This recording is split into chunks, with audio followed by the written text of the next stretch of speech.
Hello guys, ఎలా ఉన్నారు? రాజాంపేట ప్రాంతంలో ఉటుకూరు అనే ఒక చిన్న ప్రాచీనమైన గ్రామం ఉండేది.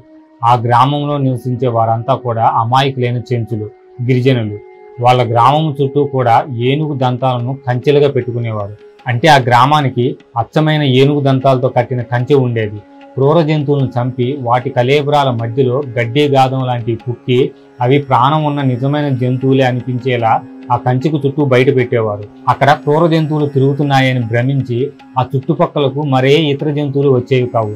అలా వాళ్ళు జీవనం సాగించేవారు. అయితే ఎప్పుడూ ఎండలో వేటాడటం వల్లనేమో వారంతా బలిష్టమైన శరీరాలతో నల్లటి ఛాయతో నిగనిగలాడుతూ ఉండేవాళ్ళు. అంతేకాదు, అవ్వటానికి అమాయకులైనా సరే నాగరిక సమాజానికి దూరంగా ఉండటం మరియు వేటాడే లక్షణాలు కలిగి ఉండటం వలన చాలా క్రూరంగా కనపడేవారు. అటువంటి వీళ్ళకి ఒక నాయకుడు ఉండేవాడు. అతని పేరు నాగడు. అయితే అతను అందరిలా కాకుండా సహజ స్వభావానికి విరుద్ధంగా, అంటే కొంచెం కరుణ, జాలి, సాధు స్వభావం కలిగి ఉండేవాడు. ఇతని భార్య అయిన దత్త కూడా ఇతనిలాగే వ్యవహరించేది. వీళ్ళిద్దరూ కూడా సుబ్రహ్మణ్యేశ్వర స్వామి భక్తులు. అయితే వీళ్ళిద్దరికీ ఎన్నాళ్ళ నుంచో ఒక తీరిన బాధ ఉండేది. అదే సంతానం లేకపోవటం. ఏది ఏమైనా సరే తమకు సుబ్రహ్మణ్యేశ్వర స్వామి దయ వల్లే సంతానం కలగాలని ఆయన్నే నమ్ముకొని కొలిచేవారు. ఎట్టకేలకు వారి కోరిక ఫలించి ఆ స్వామి దయ వల్ల ఒక పుత్రుడు జన్మించాడు. లేక కలిగిన ఆ మగ శిశువుకు తల్లిదండ్రులు తిన్నడు అని పేరు పెట్టుకున్నారు. అల్లారు ముద్దుగా పెంచుకుంటున్నారు. అయితే కాళహస్తీశ్వర పురాణం ప్రకారం తిన్నడు పూర్వజన్మలో అర్జునుడు శివుని గురించి కఠిన తపస్సు చేసి పాశుపతాస్త్రాన్ని వరంగా పొందుతాడు. కానీ అప్పుడు పరమేశ్వరుడు బోయివాడిగా అర్జునుడితో తలపడినప్పుడు అర్జునుడు శివుని గుర్తించలేకపోతాడు. ఆ కారణం వల్లనే తర్వాత జన్మలో అర్జునుడు బోయివాడిగా జన్మించి ఆరోపంలోనే శివుడిని మెప్పించి శివ సాయుధ్యాన్ని పొందాడని దూర్జటి మహాకవి రచించిన కాళహస్తీశ్వర పురాణం స్పష్టంగా చెబుతుంది. సో అలా అల్లారు ముద్దుగా పెరుగుతున్న పిల్లవాడికి బోయివాడైన నాగడు తమ కులాచారం ప్రకారం ధనుర్విద్యలతో పాటు అవసరమైన అన్ని విద్యలు గురువుల వద్దకు పంపించి నేర్పిస్తాడు. సహజంగా తిన్నడు చిన్నప్పటి నుంచే ప్రతి విషయంలోనూ ఎంతో చురుగ్గా ఉండేవాడు. దానితో గురువులు చెప్పిన విషయాలన్నీ కూడా చాలా సునాయాసంగా నేర్చుకునేవాడు. పుట్టుకతోనే అబ్బిన తెలివితేటలతో ఎంత కష్టమైన విషయాన్నైనా అవలీలగా నేర్చుకునేవాడు. విలువిద్యలో ఎనలేని ప్రావీణ్యం సంపాదించాడు. మిత్రులతో పాటు కలిసి చిన్ననాటి నుంచే అడవిలోకి వెళ్లి వేటాడేవాడు. చిన్న చిన్న కుందేళ్లు, జింకలు, దుప్పిలను వేటాడి తీసుకొస్తూ ఉండేవాడు. వాటిని ఇంటిలో పెట్టి ప్రేమగా గారాభంగా చూసుకునేవాడు. తిన్నడు బోయివాడిగా తన కులధర్మాన్ని అనుసరించి వేటాడుతున్నప్పటికీ అతనికి అన్ని జీవుల పట్ల వాత్సల్యం, ప్రేమాభిమానాలు ఉండేవి. పిల్ల జంతువుల్ని, ఆడవాటిని, అనారోగ్యం, ముసలితనంతో బాధపడుతున్న జంతువుల్ని ఎట్టి పరిస్థితుల్లోనూ వేటాడేవాడు కాదు.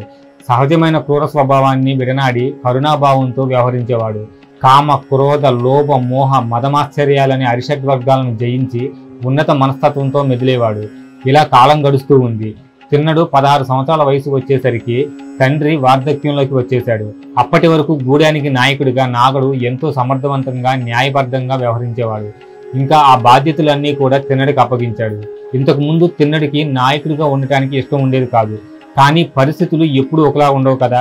తండ్రి అభ్యర్థన మేరకు నాయకుడిగా ఉండటానికి అంగీకరించాడు. ఆనాటి నుంచి తిన్నడు గిరిజనులకు పెద్దగా అక్కడ వారందరి మన్నలను పొందాడు.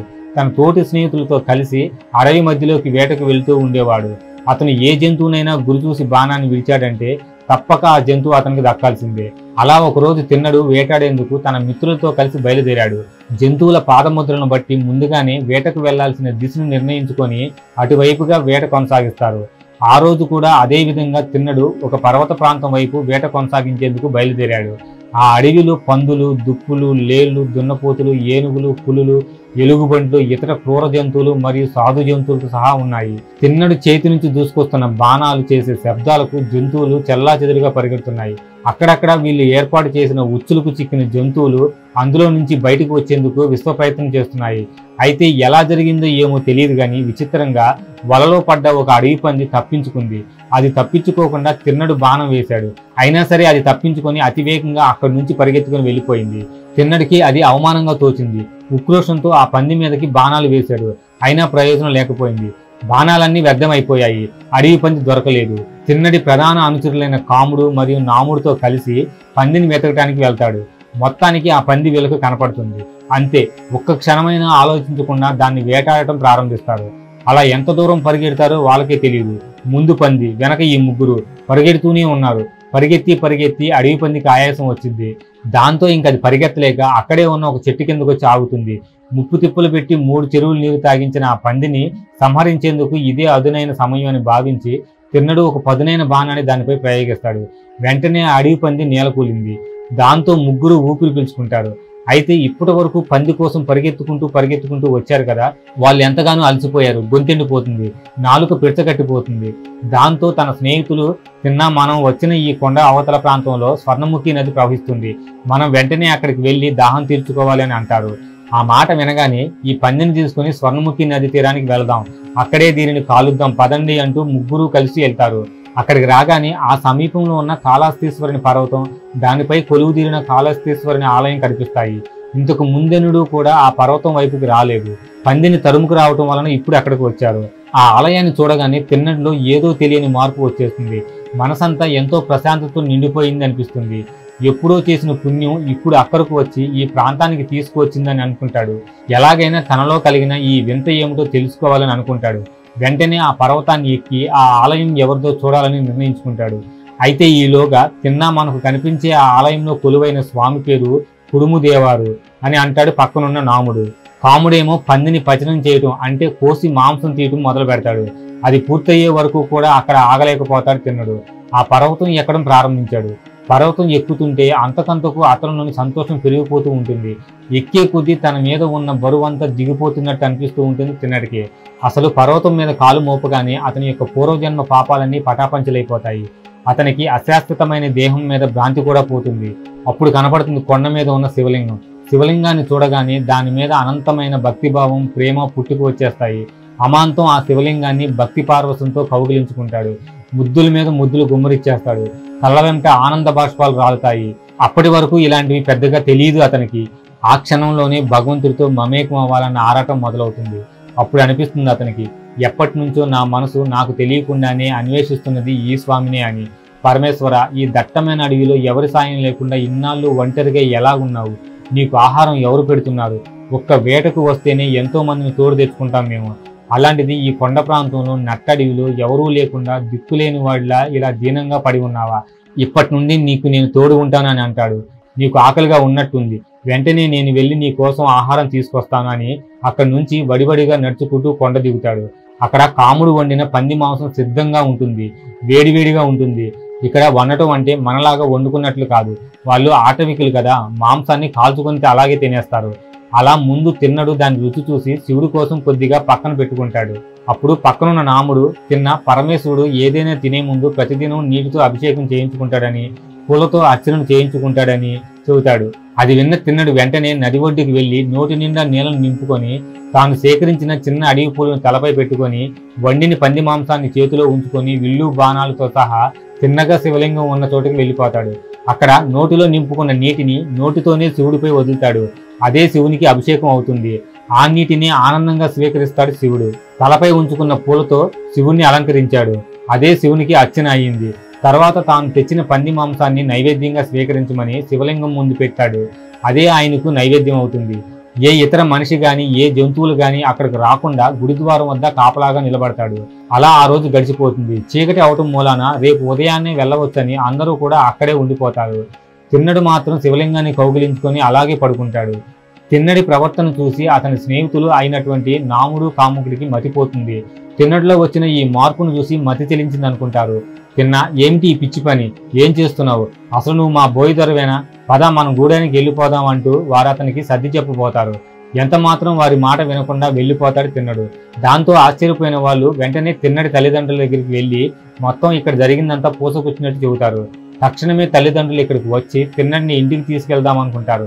కానీ తిన్నడు తాను శివుని దగ్గరే ఉంటాను, దయచేసి నన్ను ఇక్కడి నుంచి తీసుకెళ్లవద్దు అని వేడుకుంటాడు. ఇంక చేసేదేమీ లేక తల్లిదండ్రులు వెళ్ళిపోతారు.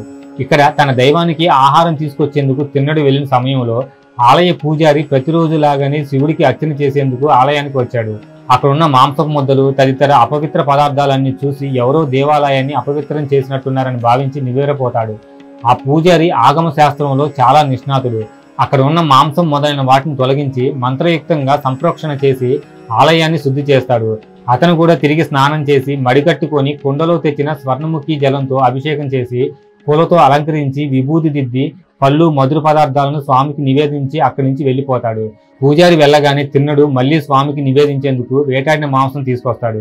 పూజారి అలంకరించిన పూజా ద్రవ్యాలను అవతలకు నెట్టివేసి యథావిధిగా తనదైన శైలిలో పూజ చేస్తాడు. ఇలా 5 రోజులు గడిచాయి. ఇటు పూజారి అటు తిన్నడు ఇద్దరూ పూజా విధానంలో దోబూచులాడుకుంటూ శివయ్యతో ఆడుకోవటం మొదలు పెడతారు. ఇక ఇద్దరిలో ఎవరూ ఉండబట్టలేకపోయారు. తిన్నడైతే మరీను దుఃఖిస్తూ పరమేశ్వరుని ప్రార్థించాడు. స్వామి, ఏమీ తెలియని అమాయకుణ్ణి, నీ భక్తి తప్ప అన్యం ఎరుగుని గిరిజన్ని, నాకు తెలియకుండా ఇక్కడ నీకు అంతులేని అపచారం జరిగిపోతుంది. ఈ ఘోర కృత్యాన్ని ఆపండి అంటూ ఎలుగెత్తి శివయ్యను ప్రార్థిస్తాడు. తిన్నడి మూఢభక్తికి శివుడు పరవశించిపోతాడు. ఆలయ పూజారి అయిన శివగోచారికి తిన్నడి యొక్క భక్తి ఎంత గొప్పతో నిరూపించాలనుకుంటాడు. అర్చకుడికి కలలో కనిపించి, గోచారి, నువ్వు శివలింగం వెనక భాగంలో దాక్కొని ఇక్కడ ఏం జరుగుతుందో చూడు అని ఆదేశిస్తాడు. పూజారి ఉలిక్కిపడి లేస్తాడు. ఇది కళ అని అనుకుంటూ అటు ఇటు చూస్తాడు. ఎవరూ కనిపించలేదు. అది శివుని యొక్క ఆజ్ఞ అనుకుంటాడు. అలాగే చేద్దామని మనసులో భావించి మర్నాడు ఆలయానికి వచ్చాడు. ఆ రోజు యథావిధిగా పూజారి ఉదయాన్నే గుడికి వచ్చి అభిషేకం చేసి శివుడు కలలో చెప్పిన విధంగా శివలింగం వెనకనే దాక్కుని ఏం జరుగుతుందా అని గమనిస్తూ ఉంటాడు. అయితే ఆ రోజు తిన్నడు ఆలయానికి వస్తుండగానే దారిలో కొన్ని అపశకనాలు గోచరిస్తాయి. శివునికి ఏదో కీడు జరగబోతుందని శంకిస్తాడు తిన్నడు. అదే మనసులో తలుచుకుంటూ వడివడిగా పరిగెత్తుకుని ఆలయానికి వెళ్తాడు. శివలింగం వద్దకు చేరుకొని కనిపించిన దృశ్యాన్ని చూసి నిలువెల్లా కుప్పకూలిపోతాడు. ఎందుకో తెలీదు, శివుని కుడికంటి నుంచి రక్తం దార్లా కారిపోతూ ఉంటుంది. నా దైవానికి ఎంత ప్రమాదం జరిగిందోనని తిన్నడు భయపడిపోతాడు. నేనేదో మహాప్రమాదం చేసి ఉంటాను, అందుకే ఇలా జరిగిందనుకుంటాడు. ఏం చేయాలో తోచక వలవలా ఏడ్చేస్తాడు. శివయ్యకు ఎవరి ద్రోహం చేశారో తెలియదు. తను లేని సమయంలో ఏ క్రూర జంతువైనా వచ్చి శివయ్యకు ఈ అపాయం తలబెట్టిందా అనుకుంటాడు. చుట్టుపక్కల అంతా గాలించాడు. ఏ జంతువు వచ్చిన జాడ కనపడలేదు. గొంతెత్తి బిగ్గరగా అరుస్తాడు. తన అరుపు విని అక్కడ మాటేసిన ఏ జంతువైనా బయటకు వస్తుందేమో అనుకుంటాడు. కానీ తన అరుపే తనకు కొండలో ప్రతిధ్వనిగా వినిపించింది. కానీ ఏ జంతువు బయటకు రాలేదు. దాంతో ఏదో తనకు తెలిసిన మూలిక వైద్యం చేస్తాడు. అప్పటికే ఆ కంటి నుండి రక్తం కారటం ఆగదు. ఈ సమయంలో వెంటనే అతనికి ఒక ఆలోచన వస్తుంది. కన్నుకు కన్ను, పంటికి పన్ను అనే నానుడు ఉంది కదా, అది గుర్తుకు వస్తుంది. ఇంకేమీ ఆలోచించకుండా తక్షణమే బాణంతో తన కుడి కన్నుని పెకలించి శివునికి అమరుస్తాడు. దాంతో విచిత్రంగా శివలింగం నుండి దారగా కారుతున్న రక్తం ఆగిపోతుంది. తిన్నడు చాలా సంతోషిస్తాడు. శివయ్యకు కన్ను బాగైపోయిందన్న ఆనందంతో తాండవం చేస్తాడు. అలా పరవశుడై నాట్యం చేస్తూ ఉండగానే ఈసారి శివుడి ఎడమ కన్ను నుంచి నెత్తురు రావటం మొదలవుతుంది. ఉలిక్కి పడతాడు తిన్నడు. నేనెంతో అభాగ్యుడిని, నా వల్ల ఏదో తెలియని అపరాధం జరిగిపోయింది కాబట్టి ఈ రోజు ఇలాంటి ప్రమాదాలు జరుగుతున్నాయి అనుకుంటూ, స్వామి భయపడకు, దిగులు పడకు, మందేమిటో తెలిసిపోయింది కాబట్టి చింతించవలసిన పని లేదు. ఇంతకు ముందు నాకున్న కన్నుల్లో ఒక కన్ను నీకు అమర్చాను, అప్పుడు నీ వ్యాధి తగ్గిపోయింది. ఇప్పుడు రెండో కన్ను కూడా నీకు సమర్పించుకుంటాను, దెబ్బకి రక్తం కారటం ఆగిపోతుంది అంటాడు. తన రెండో కన్నైన ఎడమ కన్నును పెకిలించేందుకు ప్రయత్నిస్తాడు. కానీ అంతలో అతనికి ఏదో గుర్తుకు వస్తుంది. ఈ రెండో కన్ను పెకిలించుకుంటే శివలింగంపై రక్తం కారుతున్న కన్ను ఎక్కడుందో గుర్తించడం ఎలా అనుకుంటూ గుర్తుంచుకోవటం కోసం తన పాదాన్ని శివుని యొక్క ఎడమ కంటిపై అదిమిపెట్టి ఇప్పుడు ఎడమ కన్నును పెకిలించుకోబోతాడు. తిన్నడి యొక్క మూఢభక్తికి పొంగిపోయిన పరమశివుడు వెంటనే అక్కడ ప్రత్యక్షమై తిన్నడి చేతిని తన మృదువైన స్వహస్తాలతో పట్టుకొని ఆపుతూ, ఆగు కన్నప్ప, నీ భక్తికి మెచ్చుకున్నాను. నీ అంతటి నిష్కలమైన నిశ్చలమైన భక్తి ఇంతకు ముందు నేను ఎప్పుడు చూడలేదు. పంచాగ్నుల మధ్య నిలిచి తపస్సు చేసే వారి కంటే కూడా నీ మనసు ఎంతో పవిత్రమైంది. నీ అమాయకపు, నీ విశ్వాసపు చర్యలన్నీ నా హృదయాన్ని హత్తుకున్నాయి, నన్ను సంపూర్ణంగా పరవశింపజేశాయి. నన్నిలా కరిగించగలిగిన నిజమైన భక్తుడు నీవే కన్నప్ప అంటూ సాక్షాత్తు శివుడే తిన్నడిని పలు విధాలుగా ప్రశంసిస్తాడు. తన కన్నుని ఈశ్వరుడికి అర్పించినందుకు తిన్నడు కన్నప్ప అయ్యాడు. శివుడు 2 చేతులతో కన్నప్పను ఆదరంగా హృదయానికి హత్తుకున్నాడు, హక్కున చేర్చుకున్నాడు. పరమేశ్వరుని కటాక్షంతో కన్నప్పకు తిరిగి యథావిధిగా చూపు వచ్చేస్తుంది. ఆనాటి నుంచి కన్నప్ప సాక్షాత్తు శివస్వరూపునిగానే జీవించసాగాడు. ఇదంతా శివలింగం వెనక నుంచి శివగోచారి గమనిస్తూనే ఉన్నాడు. తిన్నడి యొక్క స్వచ్ఛమైన నిర్మలమైన భక్తి ఏంటో అర్థమవుతుంది. భక్తి అంటే తాను రోజు చేసే అభిషేకాలు కాదు అని శివుడు అతనికి తెలియజెప్పాలని వెనక కూర్చోమంటాడు. అంటే భక్తి క్రియాకలాపాల కన్నా ఎక్కువ. ఇప్పుడు అతనికి అర్థమవుతుంది. సృష్టిలో ప్రతి ప్రాణిపైన తన అపార కరుణా కటాక్షాలు చూపించేవాడే పరమాత్మ. మూఢభక్తితో ఆరాధించి కన్నుకు కన్నిచ్చిన భక్తునే కాదు, మోగగా మూర్ఖంగా సేవించిన సాలిపురుగు, ఏనుగు, పాముకు కూడా మోక్షాన్నిచ్చిన అపార దయా సముద్రుడు కాళహస్తీశ్వరుడు. ఆ మోగజీవాల పేరుతోనే ప్రసిద్ధి చెందాడు. వాటి పేరు మీదే ఆ దైవం కొలువుదీరిన ప్రాంతం కూడా స్థిరపడిపోయింది. శ్రీ అంటే సాలిపురుగు, కాళం అంటే సర్పం, హస్తి అంటే ఏనుగు. ఆ మూడింటి పేరు మీదే శ్రీకాళహస్తిగా స్థిరపడింది. కాళహస్తి ప్రాంతాన్ని గతంలో పొత్తినపాడుగా పిలిచేవాడు. అసలు కన్నప్ప మన తెలుగువాడు అవటం మన అదృష్టం. ఇది భక్త కన్నప్ప యొక్క నిజమైన చరిత్ర. పెరిగి పురాణం తీసుకున్నా, దూర్జటి కాళహస్తీశ్వర శతకం తీసుకున్నా కూడా ఇదే ఉంటుంది. అంతేగాని కన్నప్ప యోధుడు కాదు, యుద్ధవీరుడు కాదు, యుద్ధాలు ఎప్పుడూ చేయలేదు. అలాగే అతను అడవిలో జంతువులను వేటాడి జీవనం సాగించే బోయేవాడు మాత్రమే. సో గైస్, ఇది ఈ వీడియో. నచ్చితే లైక్ చేయండి, ఛానల్ సబ్స్క్రైబ్ చేసుకోండి. మళ్ళీ వచ్చే వీడియోలో కలుద్దాం. అంతవరకు సెలవు, బాయ్.